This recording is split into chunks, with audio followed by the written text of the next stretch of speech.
Lyddie Chapter 3, excerpted and adapted. As Luke's wagon pulled away, Lyddie stared at the tavern where she would now live and work. It was larger than Quaker Stephen's farmhouse.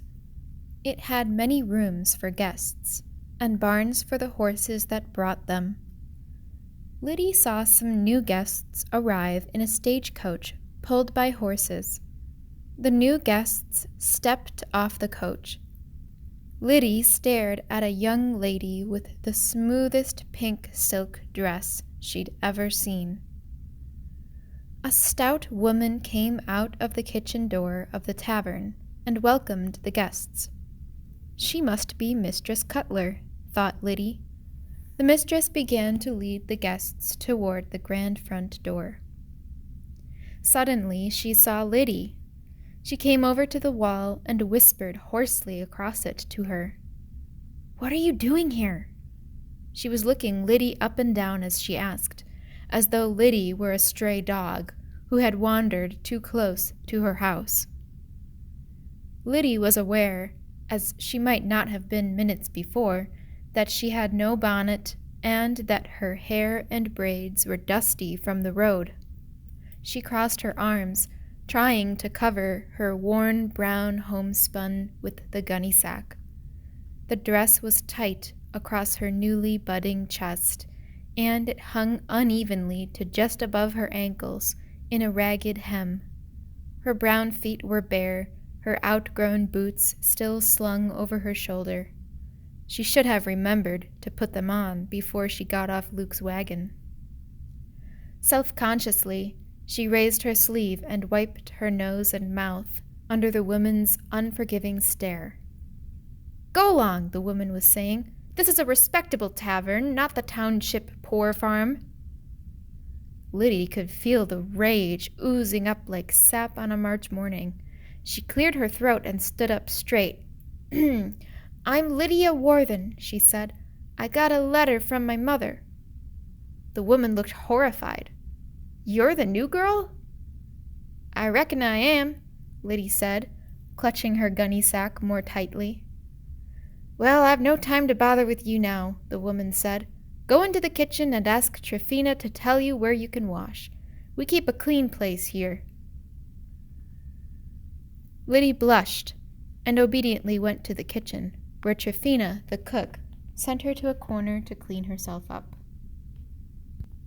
Mistress Cutler watched Lyddie like a barn cat on a sparrow, but Lyddie was determined not to give her cause for complaint. She had worked hard since she could remember, but now she worked even harder, for who was there to share a moment's leisure with? Who would listen with her to a bird call, stare at the sunset, or watch a calf stumble on its long, funny legs toward its mother? Missing Charlie was like wearing a stone around her neck. She slept under the eaves in a windowless passage, which was hot and airless, even in late spring. She was ordered to bed late and obliged to rise early, for the mistress was determined that no paying guest in the windowed rooms across the narrow passageway should know that they shared the floor with the kitchen girl. It was nearly September when she saw the pink silk lady again.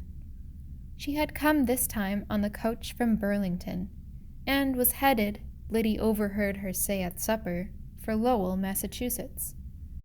When another traveler asked her business in Lowell, she smiled and said, "Why, I work in the Hamilton mill there." "Yes," she added, answering her questioner's stare, "I'm one of those factory girls." "I've seen you before, haven't I?"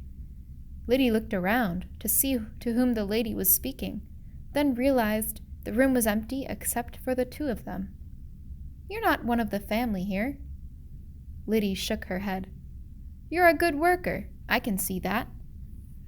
Lyddie nodded again to acknowledge the compliment, and turned again to loading the dirty dishes on her tray. "You'd do well in the mill, you know.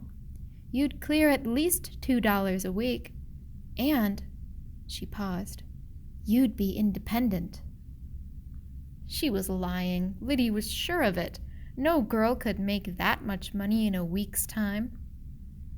"It's hard work, but maybe easier than what you do here, and you'd have some time to yourself, to study or just rest." "My mother's promised me here," Lyddie said quickly, because the door from the kitchen was moving, and suddenly Mistress Cutler was in the dining room. The woman looked from the lady to Lyddie, opening her mouth to speak, but Lyddie didn't wait. She hurried past her into the kitchen. That night, again she counted the calf money. The lady had been lying, of course. But still, how had a farmer's daughter bought a silk dress